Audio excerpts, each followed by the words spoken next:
Alhamdulillahi Rabbil Alamin. Nah, ini bagi orang yang terlalu dimerdu-merdukan, nanti akan terlambat. Alhamdulillahi Rabbil Alamin. Karena dibuat lambat, akhirnya satu bacaan seakan-akan menjadi dua bacaan temponya. Assalamualaikum warahmatullahi wabarakatuh. Saudaraku, jumpa lagi dalam channel tutorial serba mudah. Kali ini akan kita bahas bagaimanakah panduan mudah menjadi seorang imam sholat berjamaah. Siapakah yang paling berhak menjadi imam sholat berjamaah? Rasulullah SAW telah memberikan panduan bahwa yang paling berhak menjadi imam sholat berjamaah disebutkan ya ummul qauma aqra'uhum li kitabillah. Yang paling berhak menjadi imam sholat berjamaah bagi suatu kaum adalah yang paling banyak menguasai dan paling fasih bacaan Qur'annya. Ingat, ini adalah urutan pertama. Allahu Bismillahirrahmanirrahim. Alhamdulillahi Rabbil Alamin. Ar-Rahmanirrahim. Masjid kita, mushola kita, carilah yang paling banyak bacaan Qur'annya, paling fasih bacaannya, dan paling banyak hafalannya. Yang kedua, hendaknya seorang imam itu mengerti adab-adab sebagai seorang imam. Yang paling pokok adalah dia mengenali makmumnya, bagaimanakah karakternya, bagaimanakah usianya, dan seterusnya. Mengapa? Karena Rasulullah berwasiat falyukhaffif, hendaknya seorang imam salat berjamaah meringankan bacaannya, karena mungkin ada di antara makmumnya itu apakah seorang ibu yang memiliki bayi yang harus diberikan susu, atau mungkin ada jamaah yang memiliki hajat atau keperluan. Karena itu seorang imam sangat mulia jika dia bisa membawakan Al-Quran dengan bacaan yang merdu, tapi juga tidak terlalu lama. Penting pula seorang imam sholat berjamaah mengetahui bagaimanakah petunjuk yang pernah Nabi berikan. Misalkan saja kalau sholat maghrib, Nabi cenderung membaca surat yang banyak pendeknya, kemudian isya atau lebih panjang bacaannya, kalau subuh mungkin agak lebih lama. Tetapi panduan itu adalah sebagai sebuah motivasi saja, karena sekali lagi makmum harus kita perhatikan apakah makmumnya ini usianya tua, muda, atau ada yang sakit, dan seterusnya.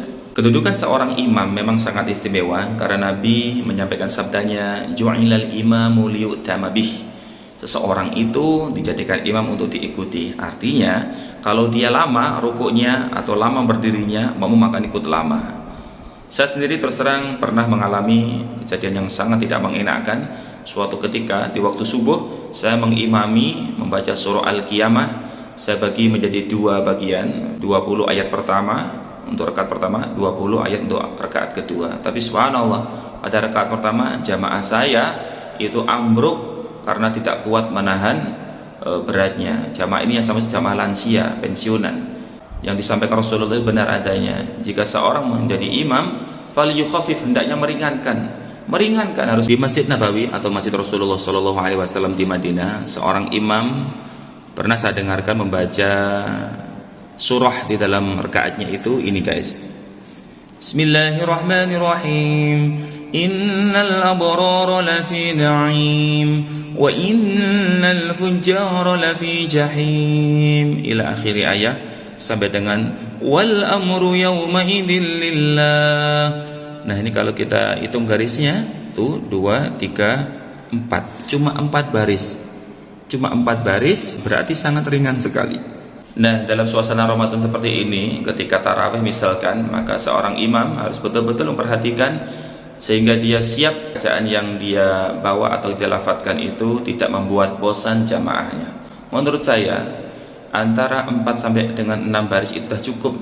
Apalagi kalau dengan tartil, dengan bacaan yang cenderung agak lambat, temponya lambat, itu cukup lama. Supaya jamaah sholat taraweh yang kebanyakan itu adalah jamaah musiman. Artinya jamaah yang datangnya ketika taraweh, yang setelah taraweh mungkin mereka sholat lagi di rumah. Nah, ini harus diperhatikan oleh seorang imam. Yang harus diperhatikan oleh seorang imam ketika melafadzkan bacaan Al-Quran itu adalah dibaca dengan tartil.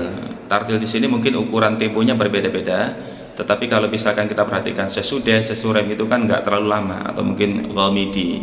Jadi maksud saya itu jangan sampai karena saking inginnya seorang imam seperti kita ini melantunkan dengan irama sebut saja kayak kurdi atau bayati, kemudian temponya lambat membuat bacaan ini semakin lama. Jangan sampai orang yang baru datang ke masjid, baru awal-awal datang ke masjid, baru cinta ke masjid, lalu mereka merasa berat atau enggan karena ternyata sholat itu berat, ternyata sholat berjamaah itu lama.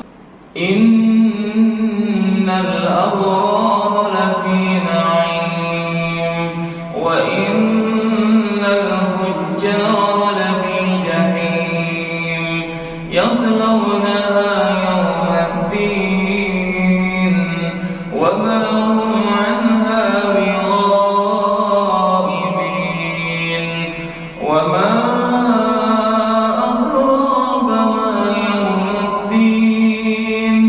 ثم ما أدراك ما يوم الدين